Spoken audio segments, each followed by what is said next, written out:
this. You're a pro. Hey, yeah. You got wardrobe. You got last second. Yeah. Man, this is nothing.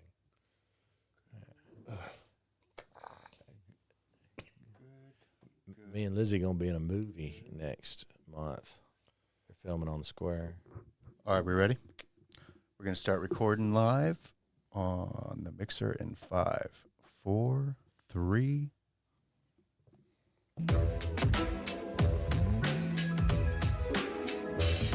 Welcome to Dave Talks Some More, the podcast at the intersection of humor and,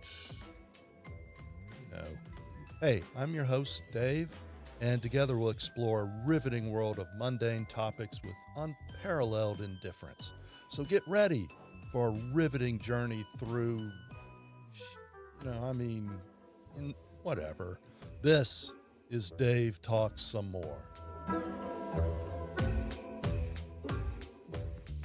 Hey, far out. Thanks for joining us yet again. It's another Sunday evening over here in lovely downtown Madison, Mississippi. How you doing? You all right? Living the dream. You kind of rolling in on two wheels here. That's the way I roll, Dave. Just had all kinds of Sunday afternoon naps. What's going on today? A little Mexican food. It was a pretty day. Yeah, for February. I mean, a fantastic day. It's 73, 74 degrees. It's grass mowing. God, yeah. Already time. It's bizarre, but no, mainly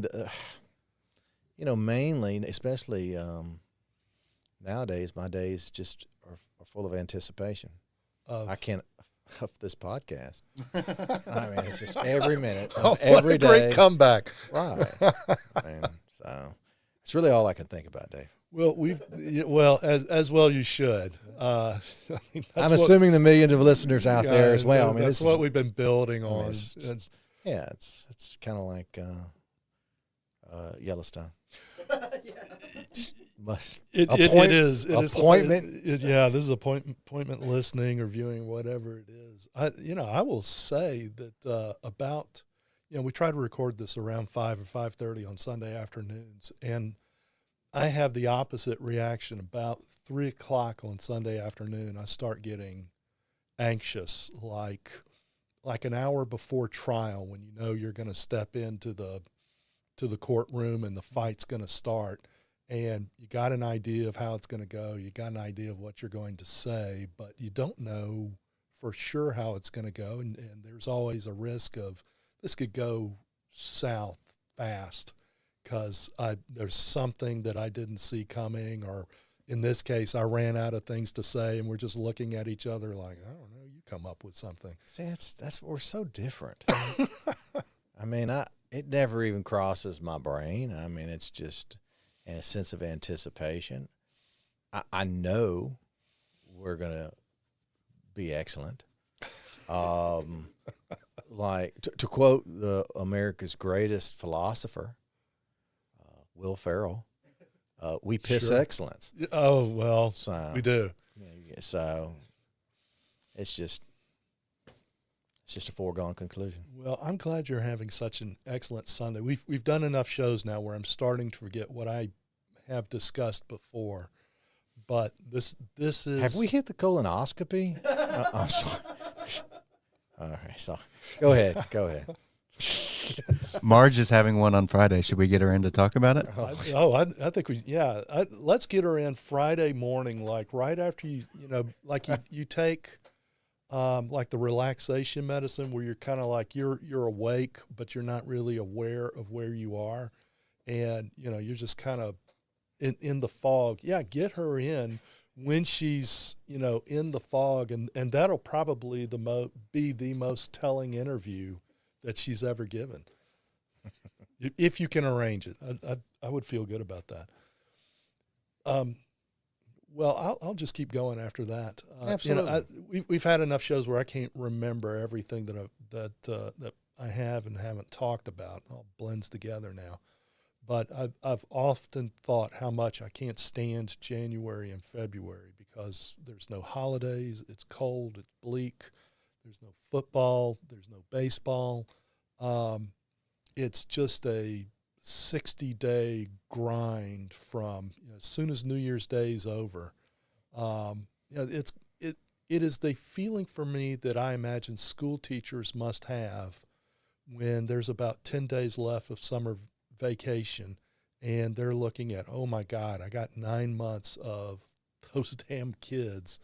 Fun's almost over. That's the way that I feel at the end of the holidays of, oh my God, I've got to face January and February. And I dread it every year.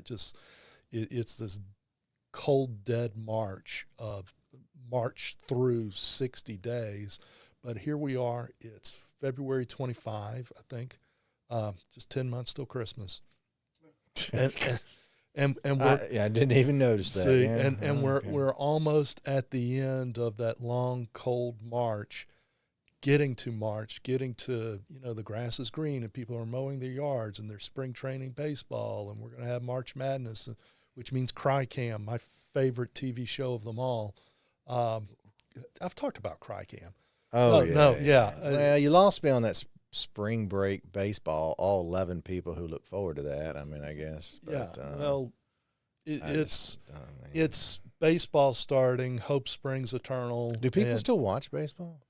Not really. And they don't go to it and they don't watch it, but it's something on Sports Center for an hour while you're drinking your coffee or doing whatever you do to wake up, is you watch highlights of strikeouts and home runs.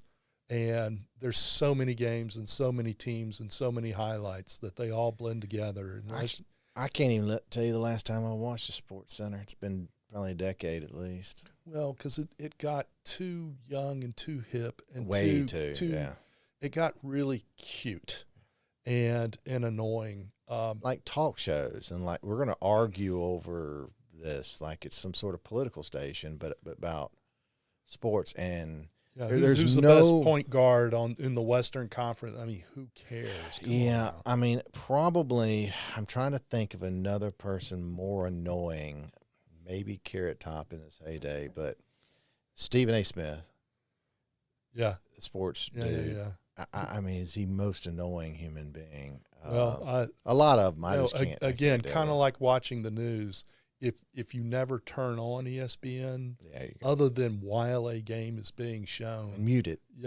You'll never. Well, it's funny you say that.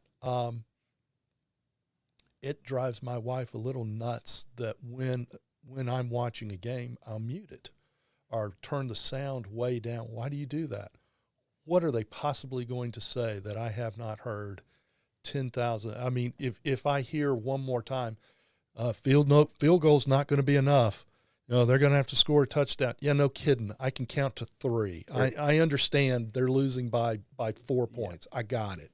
There's one reason to have the volume up in a sporting event, and that is if you're playing a drinking game, and every time they say a particular word like, outside or phrase outside corner, you got to drink, or, it's, full count. Oh, well, everybody, drink. Yeah, that keeps it interesting. That's the only reason to have the volume up. Well, I will watch, I'm a big Astros guy. I'll watch the Astros, but most Major League Baseball teams play on Sunday afternoon.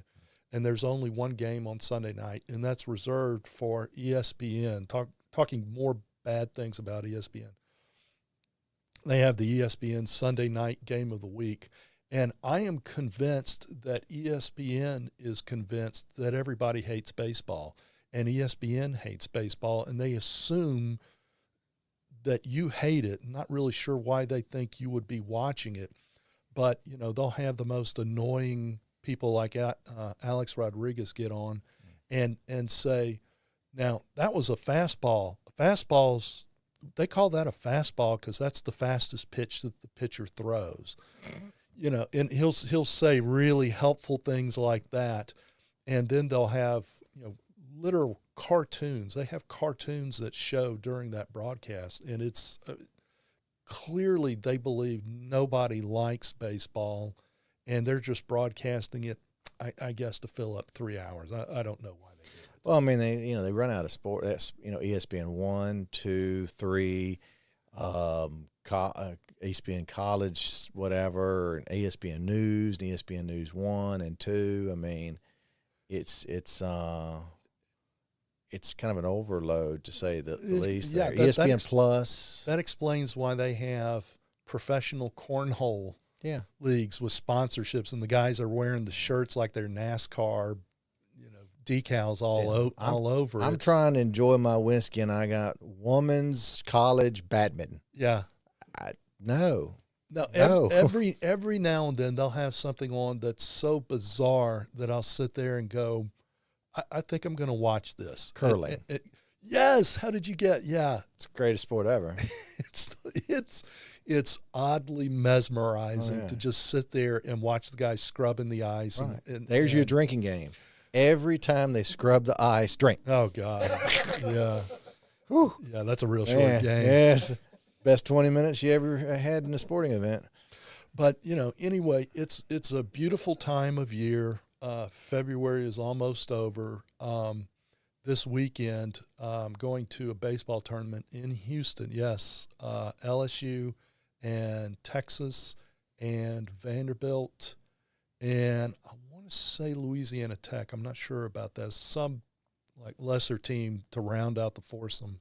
LSU and Texas? LSU and the University of Texas and Vanderbilt, which is a very solid team, and some punching bag that they're. Who do you root for when you get LSU and Texas there? I know.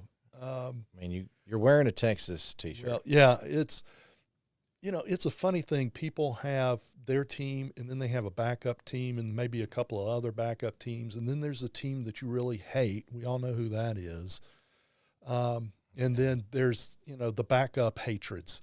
Like, when Alabama plays Ohio State, I know I'm going to hate them both, but, look, I'd want Al-Qaeda to win if they were playing Alabama. They're definitely at the top. But, LSU, Texas, and now I don't want to say I'm being dragged into the Ole Miss fandom, but I'm definitely steeped in it. And it makes a lot of sense to just kind of fit in and accept it, and kind of like a colonoscopy, just kind of go with the flow, don't fight it. It's certainly in your best interest. It's in your best interest not to put up a fight and enjoy it. Just relax and enjoy it. But when LSU is playing Texas, it's always going to be LSU. Just like Alabama's at the top of the hatred list. I mean, I was born and raised in Baton Rouge. LSU is the state religion of Louisiana. There's no doubt about it. I've told you the story about when I was, I guess, a junior at LSU, and I was rooming with the guy that I had been friends with for years, and I go over to his house in Baton Rouge to go see him, and his younger brother, he's not there, but his younger brother is there, and so I go and just kind of sit in his room, like, hey, how's it going, hanging out, what are you up to? And he says, I'm filling out college applications. And I said, really? That looks like a lot of work. And he said, yeah, I'm trying to get into Rice. And, smart guy, obviously. And I said, I literally said this. I said, why are you going to Rice? You're smart. LSU will let you go. And, you can get into LSU. And, he said, he blew my mind. He said, yeah, but I don't want to go to LSU. And I just sat there stunned. I staggered out of the room like a grenade had gone off, and my ears were ringing. Like, how do you? It's like when a judge does not sustain your objection, you just are dumbfounded. Yeah, I'm dumbfounded. How can that be? Like, what just happened? What universe have I just fallen into that you don't want to go? I mean, it's. Obviously you want to go to, I mean, that was the thinking at that. I just couldn't get over it. So as obnoxious as I may be as an LSU fan, I'm not, compared to the actual fans that are in the stadium in the fall. Trust me, I promise, swear to God, I'm pretty calm compared to, the rank and file over there. You'll get no argument from me. I've been down to Death Valley. It's yeah. quite the The worst thing was going to a baseball game down there, actually, at Alex Box Stadium. Stadium back in the day. Good God. I mean, that was way back, and that was in the Joey Bell days, and Mississippi State was down there, and it was sketchy. Yeah, that's when it backed up onto a railroad track. Yeah, it was back in the old stadium. I mean, they shake your bus coming in, and it was not. Yeah, they meant it. Yeah, I mean, they're not pretending that they don't want you to be there. I believe them. I was friends with a guy who played at Auburn, who was defensive lineman at Auburn, and he was telling the really, to me, very funny story of when Auburn played at Baton Rouge, and Auburn lost, real close game. Tommy Tuberville, you remember? He's given them Senator Tuberville. Is he? Yeah, he's United States Senator from Alabama. What? Yeah. Why would he be a senator? He's a football coach. He was a football coach, but let you know, Ronald Reagan was an actor. Joe Biden was, well, no, he's always been a politician. Tommy happens. Tuberville is a senator. Absolutely. Well, he was a football coach at the time of this sad story. God, I can't get over that. I'm so glad I don't watch the news. But anyway, he gives them, you fought hard, you just came up short, and everybody hits, the showers and they dress out, and they've got the Auburn buses backed up. I mean, right to the gate, so that they don't have to run the gauntlet of going through LSU fans. And according to him, as the story goes, they're going out to the bus, and it's raining. And he's like, what the hell? It's not supposed to be raining. You know where this story's going to go. They look up, and it's a bunch of LSU fans standing at the railing, making it rain. And, I say all that to say, I would never do that. I have my limits. Every Ole Miss fan has got a story about sitting in the south end zone with the LSU fans pouring beer, Coke, or whatever on top of them because there's a balcony that goes over the south end zone. I would never do that. But have I keyed some cars with Alabama license plates in my day? No. I really can't plead. I really can't. It's It's time for a commercial break. I mean, I assume that if you drive to Baton Rouge on the day that Alabama is playing LSU, and you park in the parking lot outside of Tiger Stadium, that you want your car vandalized. I have to assume that because it's going to happen. So, it's like if you go in the bad part of town. You've assumed the risk of whatever. It's like, it's going to happen. Why are you acting so offended by this? Why are you calling the cops? They probably did some of it themselves in Baton Rouge. College sports tribalism is just a foreign concept to my brain. It cannot. Are you kidding? It cannot. Tribalism in general. You have political. And obviously, maybe even ethnic or nationality wise. But it always amazes me how somebody can get so wrapped up. And look, I root for my team. I'm a Mississippi State guy. I mean, it is what it is. But I'm not on that field. I ain't even kin to nobody on that field. In fact, I probably don't even know anybody on that field.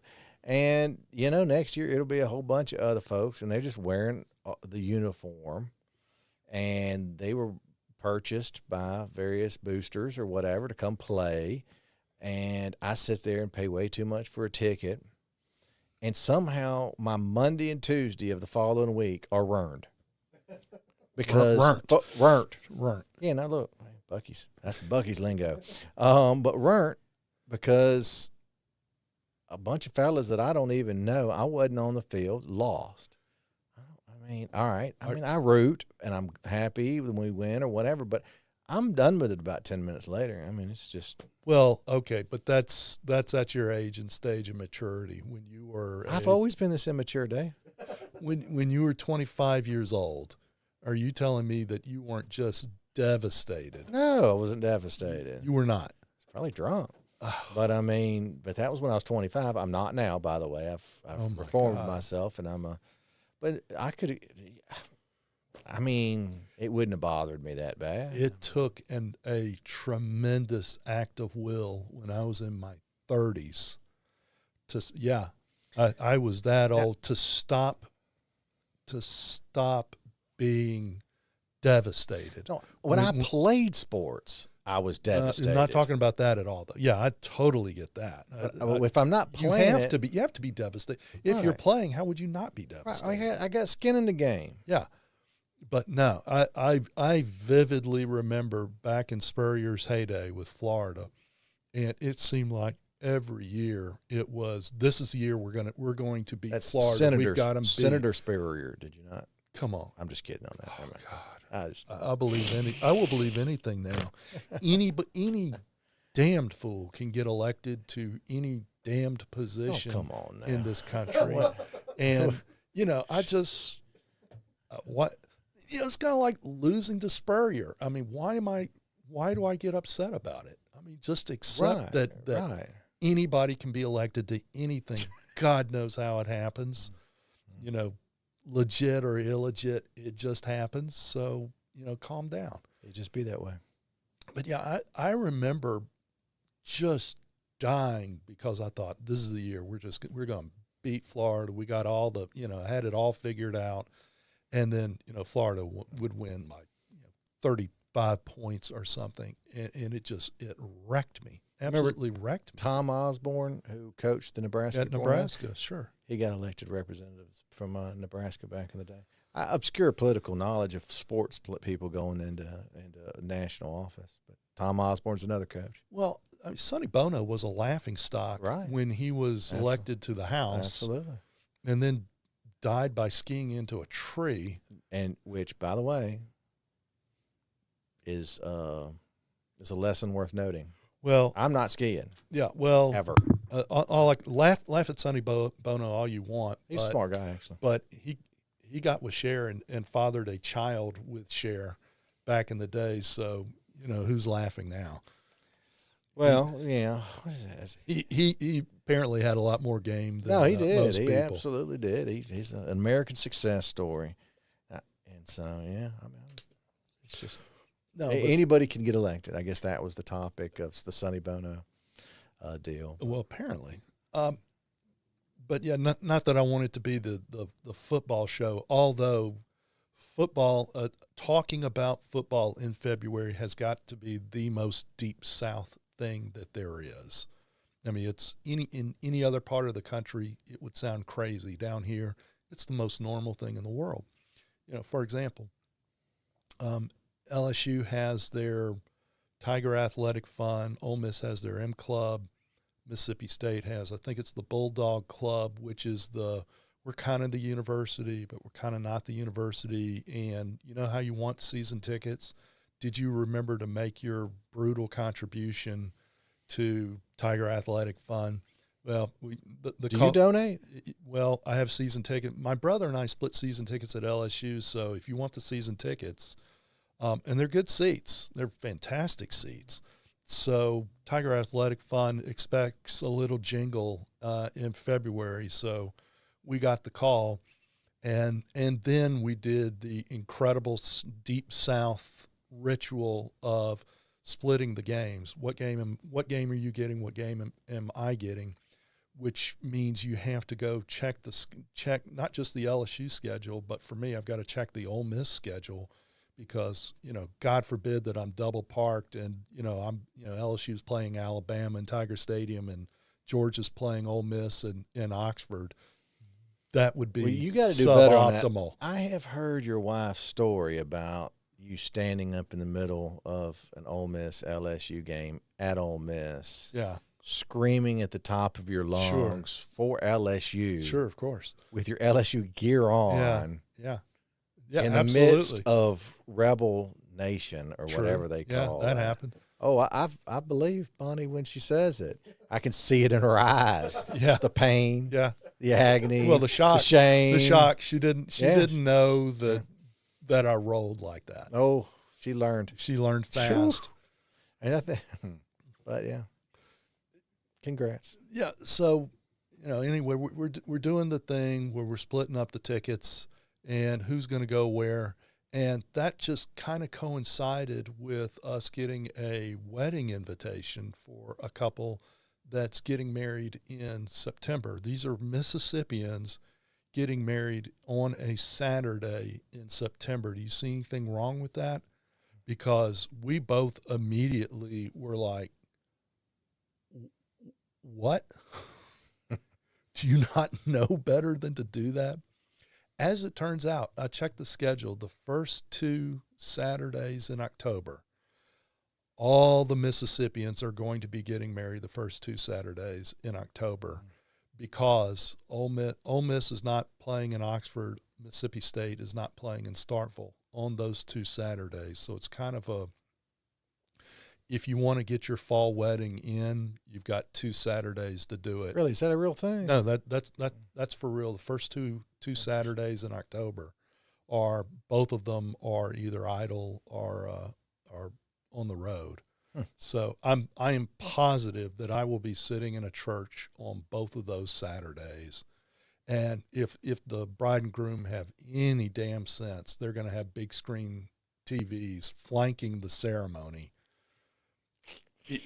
I wouldn't hold my breath Tell on me that I'm one. wrong. Tell me that's not the way they should do it. Again, what is morally right is not necessarily how it'll go. But I wish you luck on that. Well, it's all a great sacrament. Yeah. Watching SEC football in Mississippi, it's a weekly sacrament. I understand, Yeah, but that's I'm a true. Mississippi State fan. Midway through the season, we're kind of bowing out at that point. So. Well, the thing that I noticed about myself was I was checking LSU's schedule, I'm checking Ole Miss schedule, I'm checking Mississippi State schedule. Guess what I didn't do? I feel What? bad about this. I didn't check Southern Miss's schedule. Oh, I forgot about it. I'm sorry. These poor people, they're like the Canada of sports in Mississippi. They're like, yeah, I keep forgetting that you're there. I mean, you're with us, you're around us, but I just forget about your entire existence. It's terrible. I feel a little guilty about it while I'm laughing at it. Yeah, it's not even redheaded stepchild. It's the redheaded stepchild's cousin. They don't even get up to the level. I completely forget. And every 20 years they make a splash and something. But every 20 years they'll go into Tuscaloosa or Baton Rouge and win. Like, oh yeah, they must be good. And then they're going to fire their coach at the end of the season, and like clockwork. And the minute their one claim to fame was Brett Favre, and then doggone it, he had to go get into welfare scams and stuff like that, and they can't even brag about him now.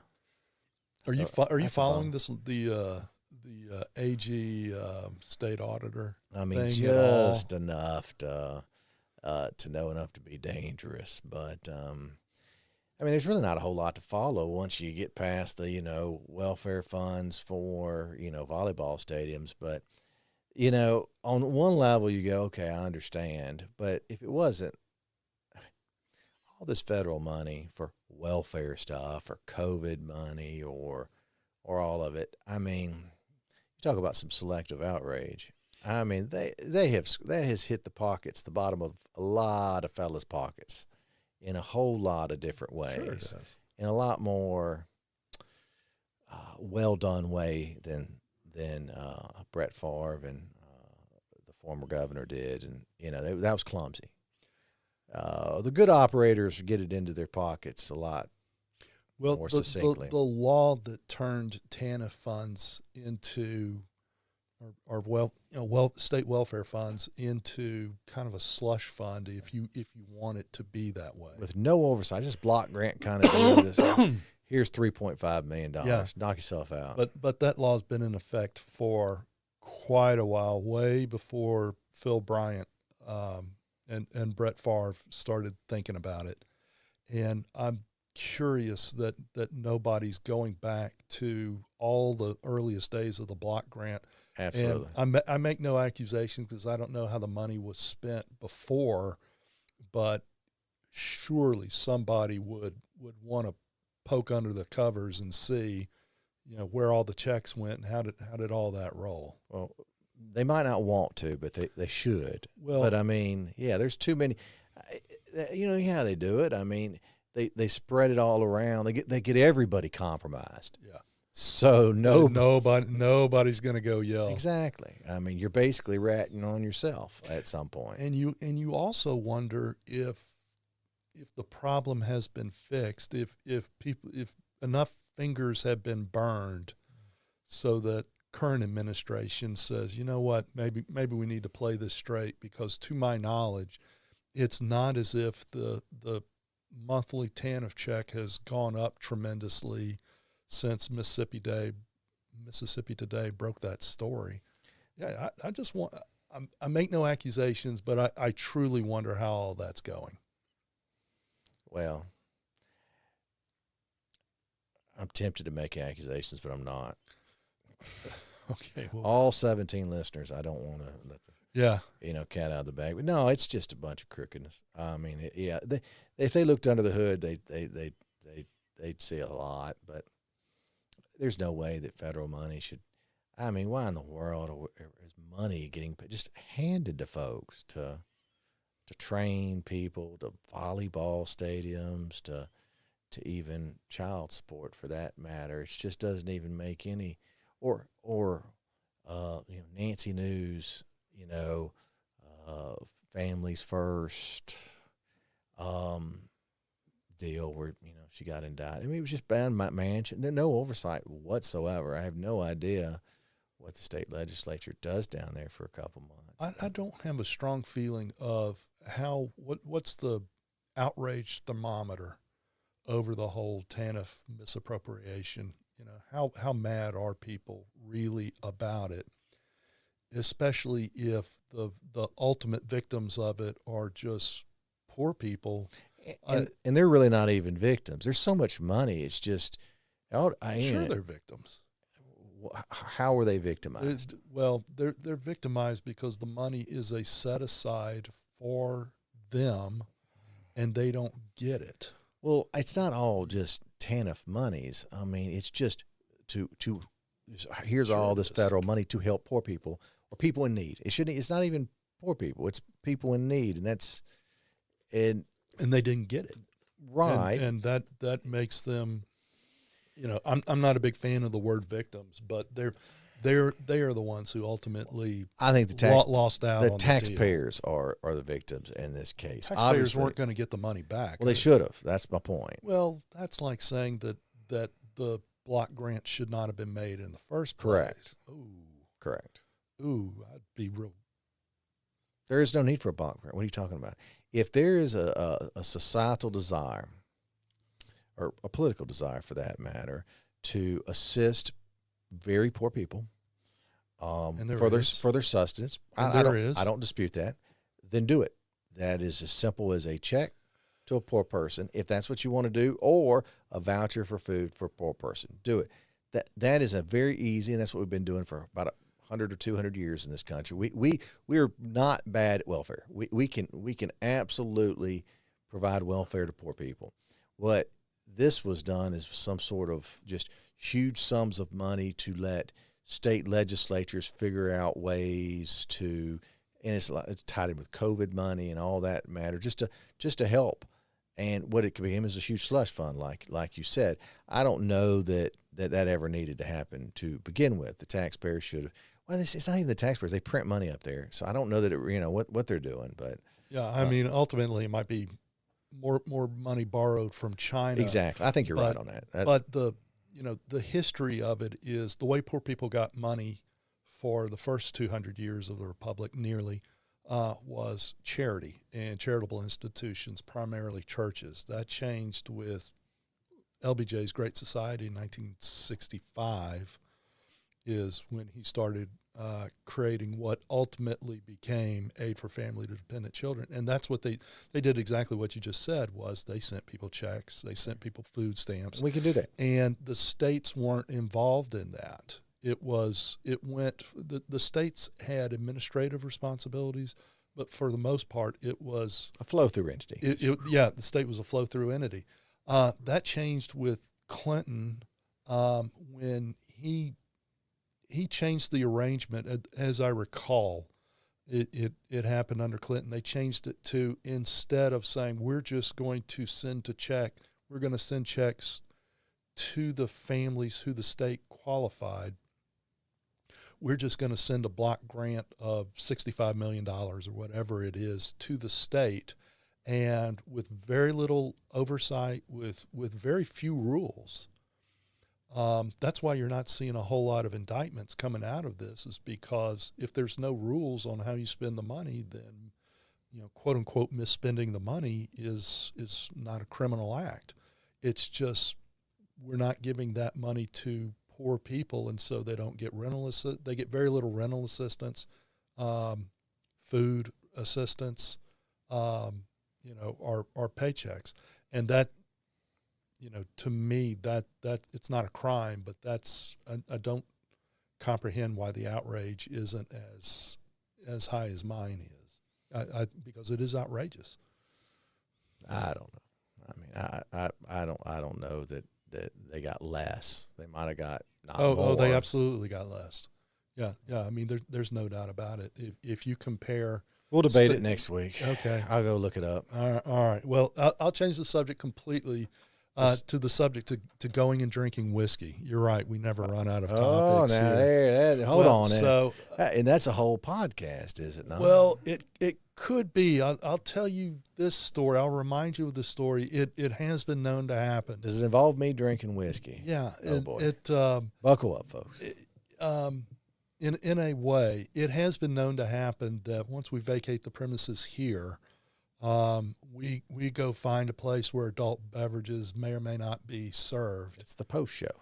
The post show. So where basically we commiserate on me whining about, God, that was such a bad show. I can't believe it. It's the same conversation every week, and it takes a certain amount of amber adult beverage to make the pain go away. But on the way over there, do you recall there was a fire? Burger King. Yeah, Burger King. Yeah, and it was, I don't want to say it was funny, but there was some comedy to it, because you've got this terrible billowing look. We were driving past the on fire Burger King, and there was no police or fire trucks. I mean, it was just, the place was on fire. It was hot off the presses. Let me tell you, it was. Yeah. And I mean smoke. Yeah, it was just dark smoke billowing out of the top of that building. That's not the funny part, obviously. I know what it is. What was funny was the people that were pulling up to the drive-thru trying to order food, and we're at the stoplight, and you can look through the window, and you could see people who are like, by God, I paid for this burger. There's two middle-aged white folks up there going, I want this burger. Yeah. And they did not move. They were sitting at that table still eating that double Whopper. They did not give a And everybody's out looking outside, watching the smoke billow. No. They're literally inside of a burning building, and by God, I'm finishing this Whopper. I don't care. I mean, it's fantastic. I like a good Whopper, but those were some highly dedicated. So that's, kudos to you, Burger King couple. You have more dedication than I do. I applaud your. Man, if we could find out who that was. Oh, they're the people. They would have on the They're show. The heroes. I guarantee you they have Buc-ee's materials in their house. There's no doubt about it. Oh, there's no doubt about it. And if I was in a Buc-ee's and it caught on fire, I'm not leaving. So I get my beaver nuggets for sure, or my pulled pork. I'm not leaving. I don't care what you say, Dave. Gotta have it. I don't know that I have clearance to tell this fire story, but I'm going to go ahead and tell it. So this, the thing at the Burger King happened a week ago, Sunday night. My daughter, who was on the pilot episode, you missed it. You weren't aboard the ship at the time.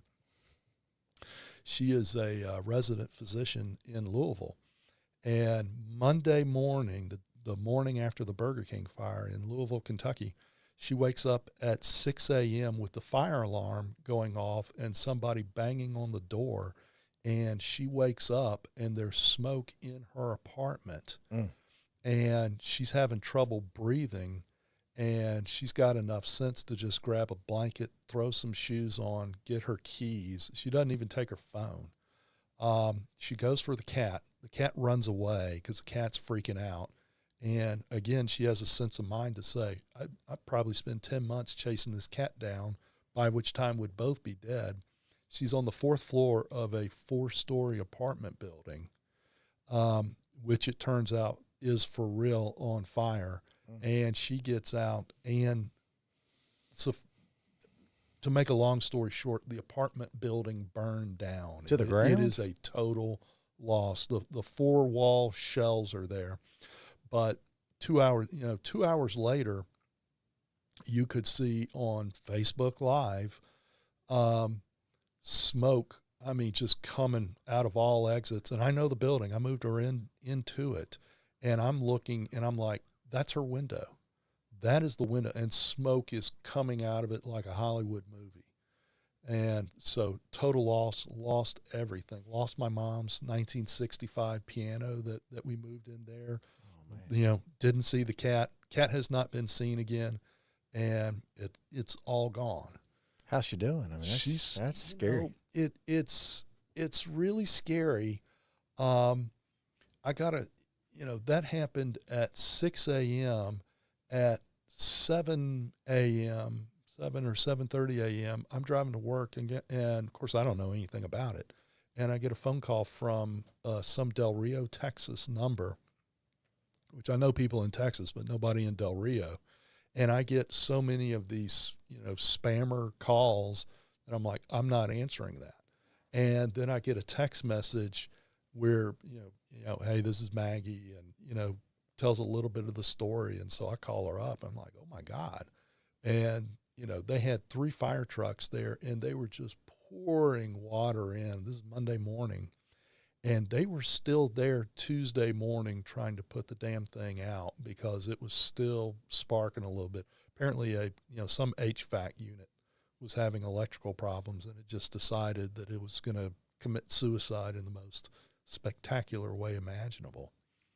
But she said like 2 days later, I mean, it's just, man, they poured the Atlantic Ocean worth of water into this building to put the thing out because it's in a nice downtown area. She said 2 days after the fire, she's walking to work at the hospital, and she's a block away from this burned out apartment building, and there's just this river of water still coming out of the building. And she looks down, she's like, oh, that's my book. just in the debris field that's just floating away from the building. She's like, that's my book. And, that's the sheet. She found some, waterlogged sheet music from the piano still. What are the odds of that? Yeah. But shout out to all the good people in the Louisville hospital who have been incredibly generous. I mean, amazingly generous, to the point where people have just been handing her their credit cards and saying, just get what you need. Huh. So anyway, yeah, she's bounced back. She's got some Louis Vuitton purses and a red Porsche, and she came back fast. Nice. So that's coming back. She had the presence of mind to ask people what their credit limit was. So let's do next show. Let's go up to Louisville. Is it Louisville? Louisville. Louisville is the big. Yeah, the big Louisville, one. Mississippi that's is somewhat different is from it Louisville, different? Kentucky. Yeah, Louisville. Yeah, Louisville. Probably have the same number of baseball bats, but otherwise completely different jam. Oh, that's good. Well, I'm glad she's okay. That's Well, yeah. I mean, she's fine. I, when during that initial call, she's telling me the story and everything's okay, and you know how it is. You kind of run out of things to say. And, I asked her, you didn't get your phone, but you did get your car keys. And, yeah, I got my car keys. And I said, so do you think this is going to be a deal where you can move back in? Oh, no, the building's a total loss. And I said, so you're like homeless. Yeah. I said, you're homeless. I said, you're living out of your car. And she said, yeah. And I said, Maggie, I just don't think I can talk to you anymore. I don't talk to homeless people. So I share that. She thought it was funny. Y'all share a dark sense of humor, much of which literally I don't think y'all could tell some of y'all's. I've heard jokes that y'all tell between each other you could not do on this podcast. No, I wouldn't dare. Oh, no. I would not dare. I would be offended, and I'm unoffendable. You really are. I mean, I'm like, really? You can't even joke about that. Well, I was going to get her on the phone on this, or on a Zoom call or something like that on this show, and she wasn't able to do it. But maybe we can pipe her in next week. But it was quite an ordeal. The biggest ordeal, she caught two really good breaks. One of them being, it's still winter and snow on the ground in Louisville. Because it's on the Ohio River. I mean, it's right next to Indiana. And we had bought her a really big, really nice coat, and that was still in her car because she'd never bothered to unpack it. That was lucky. And the other thing that she'd never bothered to unpack was her passport. Which, who drives around with their passport? Luckily, your daughter. Luckily, my daughter, because her car always looks like a homeless car, 12 months out of the year. I mean, that's just how she rolls. That's fine. But, kind of the postscript to all of it was she goes, the deal happened Monday morning. She's, the first thing that you need in your life when your apartment burns down is your cell phone. I mean, really, that's a big deal. And so she goes to the AT&T store to get because people were literally giving her money and Venmoing her money. I mean, it really worked out well. And so she wants to get a phone, but she wants to port her old number to the new phone. And she's got her passport, and she's there.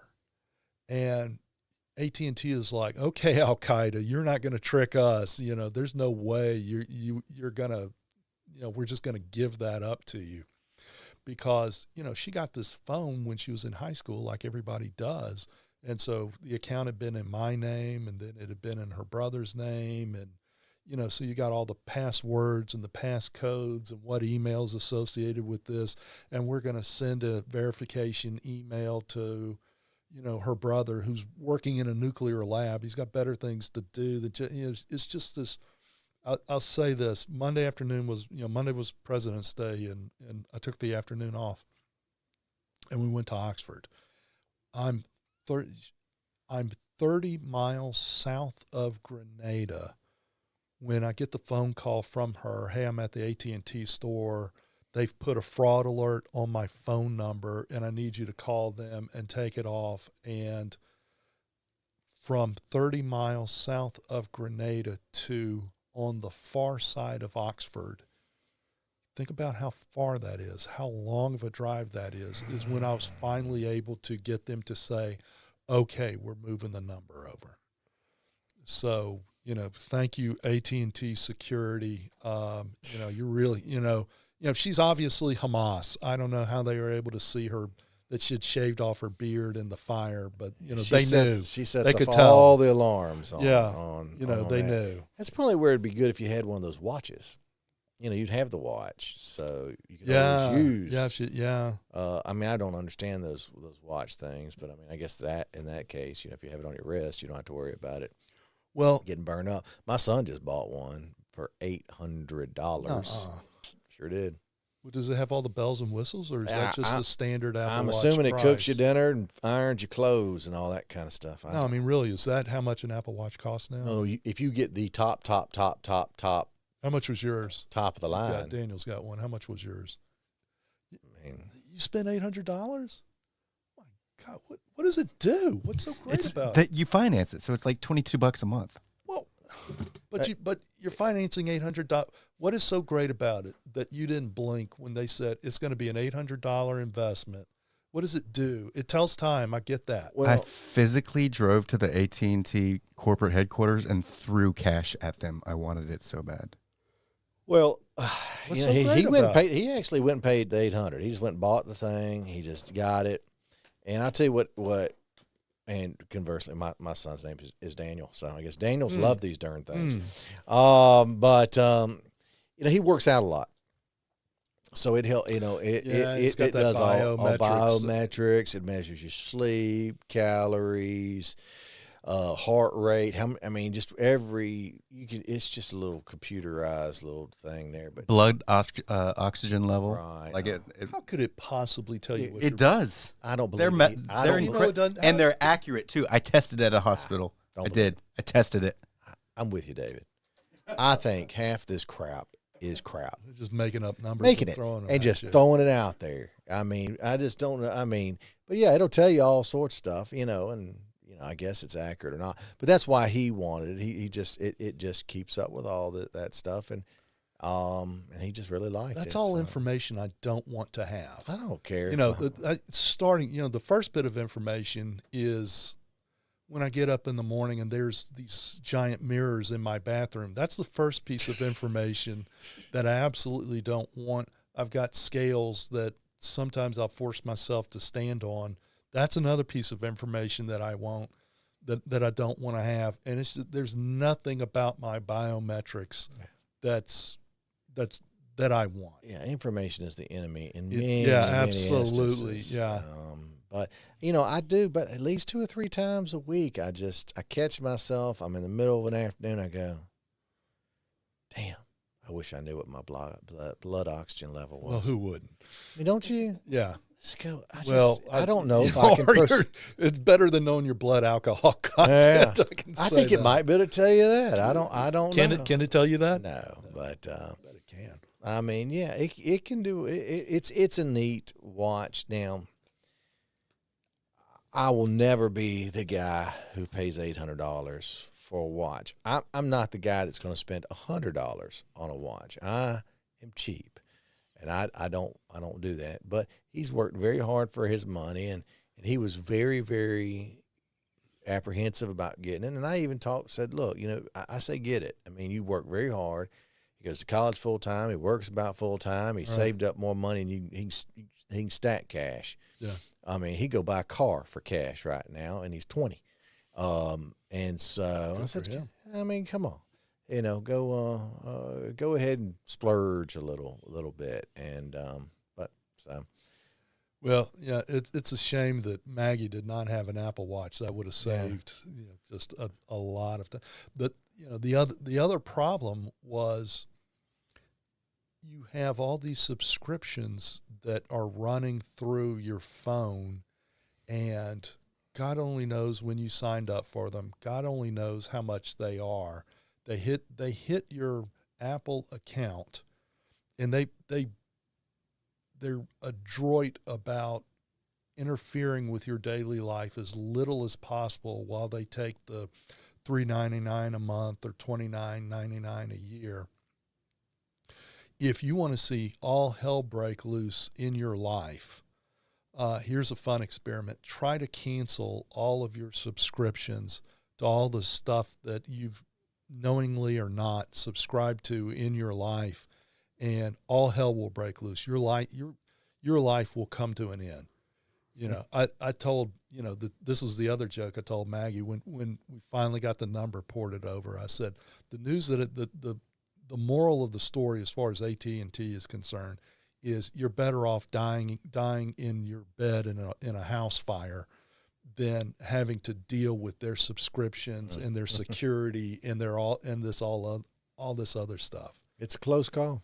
I genuinely don't know how much money I am spending on all of these Apple subscriptions. About once a year, I go through them all. I mean, I go through back when I had DirecTV, go deal with them, but like Sirius Radio, That's you go through that, thing. and you threaten them, and you get, instead of $24.99, you pay $6.99, and then you get the deals on that, and then you cancel your Paramount, your Peacock, and I don't know how many TV services you're subscribed to. You know, because they're so good at getting your money. You know, it used to be back in the old days, if if the bill collector wanted your money, I won't talk about you. I'll talk about me. If the bill collector wanted my money, he had to find me. He had to figure out a way to get me to answer the phone. They'd send you those, those paper bills and they knew you were going to mail the check back, but not put a stamp on it. Oh, I forgot to put a stamp. Oh, I forgot to sign my check. Oh, I never running out to get the electric department guy. Yeah. No. I paid it this morning. Don't touch the meter. Yeah, the water guy with that little T wire to turn your water off. You run out there and go, look, let me just put a little something on it. Yeah. Let me just, don't get up all on me on the entire bill. Let me just put a little $10. Can I give you $10 to not turn off my water? Can I give you $15? And now they've got it figured out where you don't even see when they take the $29.99. It's just I have no idea how many internet billionaires I'm supporting and don't even see it when it goes out the window. Every time it's funny. I will occasionally close a credit card account. Yeah. And then you'll get emails for the next few weeks. Your payment was declined. I said, now I know what I know how that was getting paid. Goes. Yeah. Oh, well, okay. The latest one that hit me was like at Christmas time. I was reading I signed up for the Schwarzenegger app, and I bet you did. I could tell actually. Yeah. Well, look. Go easy on me, man. And your mirror could too, I'm sure. Well, first of all, I need one of those smart mirrors that doesn't light up and it doesn't reflect until you want it to. And that puppy could stay unplugged, and nobody would ever know the difference as far as I'm concerned. But yeah, on this, it's such a good app. Because it's not just the exercise, but it's got all the nutrition. You get a daily motivational deal. And it's just like if you're into it, it's great. And it's great motivation. But then comes the time when you kind of fall off the wagon. And then it's just this daily nag. It's this daily scold about, I'm sure you have no idea what I'm talking about. Yeah.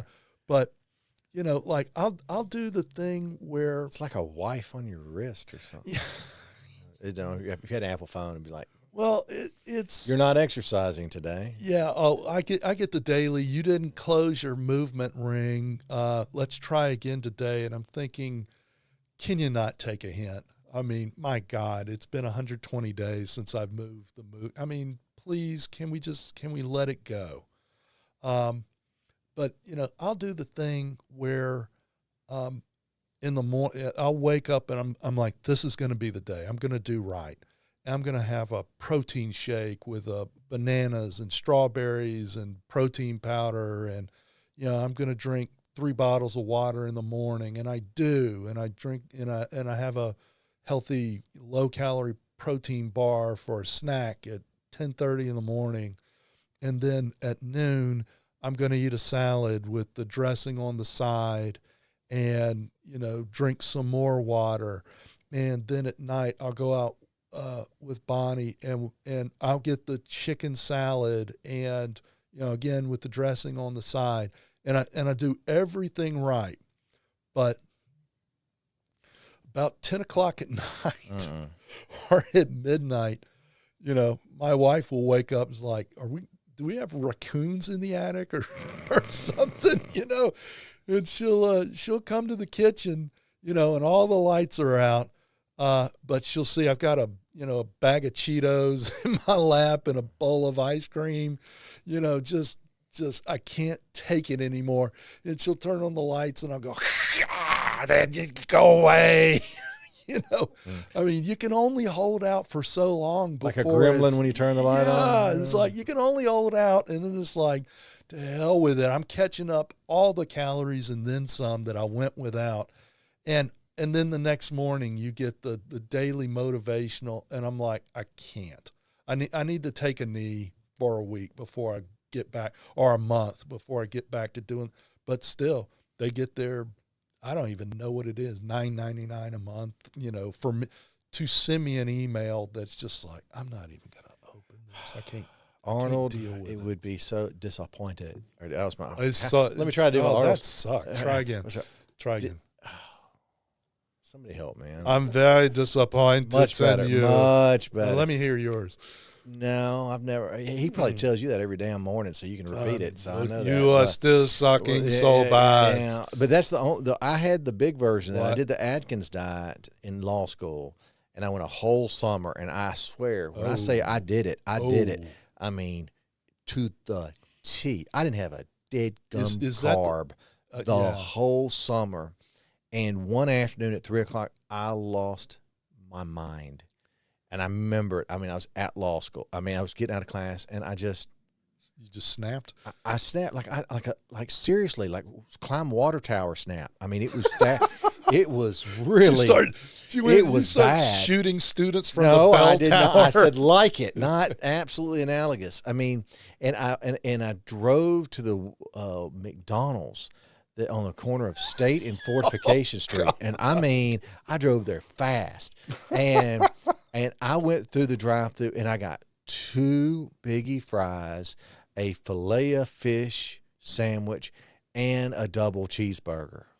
And I pulled into the very first spot that I could, and I ate it right there, crying. It was the greatest day of my life. I mean, well... yeah, it was the greatest day of my life. I mean, it was just, it was the best food I've. I mean, it was unreal. I mean, so I just snapped, and then that was all. But I had lost. I mean, probably 45 pounds doing the Atkins, and it was good while it was gone. And then I put on, 55. I mean, from McDonald's for the next 3 weeks. It was just like biggie fries, biggie fries, biggie fries. The worst. I'm not sure what's worse. Like you say, I'm going to eat clean, I'm going to do right, and then you almost immediately don't do it. That's bad in its way. Maybe far worse is you actually succeed and you dump 50 pounds. And then there's this long year, like the longest year of much longer than the 6 months that it took you or your summer to lose the 50 pounds. Is this hideous, horrible year where you can just feel yourself sliding down the roof of, oh my God, I just put on 5 pounds. All right, I need to clean up. I put on 5 pounds. 2.5. Oh my God, now I put on 12 and a half pounds. I've really got it. And you just sliding down the roof. Slowly, you got your fingers out, trying sure. to find the purchase, trying to find some place to get a toehold. And not only are you going to go past the point of beginning, but you're going to get an extra 10 just so that your soul can say, that'll teach you. By God, don't ever put us through this again. I lost 80 pounds 3 years ago, and I'm still down 65. So seriously? Oh yeah, you know that. I mean, you were. I was a big old. You were pushing some bills. I was 315. And I'm about 255 right now. I got down to about 240, and I go back and forth. That 15 pounds that's my pizza whiskey 15. Yeah. I probably need to get back down to about 240, and I got a plan for that. That's thin crust pizza. That's your diet. That's your version of a diet. Yeah, instead of getting the regular crust, I get the thin crust. My favorite part about this conversation is neither one of us is saying, "All right, I'm going to get." You know what we need? We need to be workout buddies. Well, hold on now. I go to the gym 3 times a week now. I like to eat though, but I got to keep up with my son. Because he keeps wanting to, say he can outlift me. Well, you're doing all the kayaking and you're doing the hiking. Yeah, I mean, I eat a lot of eating. It's an active life. I do. I mean, I'm active. I'm an active 35-year-old. I mean, I just am. My idea right now of an active life is just how much sleep can I try to recover. I'm positive that I have sleep apnea, but nobody's telling me. I don't want to know, and I don't want to wear a vacuum cleaner. No offense to the people that do, but I just my foolish pride. You want me to help? Help me. All right. You can test this out tonight. And I guess this, wow, we've been. How long are we at it? So, Dan? About an hour. Wow. Okay. All right. So 116, about an hour and 20 minutes tonight. You lay your head down. You want a good night's sleep. turn the show on. It'll sleep like a baby. Oh God! It'll just put you to sleep. I just had an adrenaline spike of anxiety that just hit me. If I did our that. soothing voices, our wit, our, it'll be the best night of sleep you ever have. Just try it. I promise I will not do that. I promise. Well, I really don't know where we can go from there. I guess it's about time to wrap this bad boy up. Call it a day. We need some sort of cliffhanger. You had promised last week that we would hit the Russia-Ukraine thing, which, I actually bought a foreign affairs magazine and read some news about foreign affairs.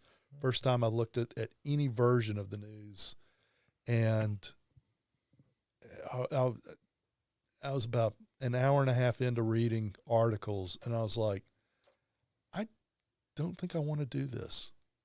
Even for the sake of being intelligent about talking about that, I think I'm just going to let him just do his deal, and I'll say, oh, really? Kind of like with the Tupperville thing. That didn't improve my life to know that guy is a United States senator. That hurt me. I got to take a knee on that. Yeah. So, well, that's the, as ever, depressing end to a depressing show. Appreciate everybody tuning in. Oh, I'm told that I should ask, Daniel, is this right? Like, subscribe. Like, share, subscribe. Share. And I've got 2 of them. Like, share, subscribe so that we can, I don't even know. Continue to grow. Continue to grow. Thank you. I need goals. So, absolutely. Goals and aspirations. All right. Well, thanks again to everybody who tuned in, and we'll see you next week.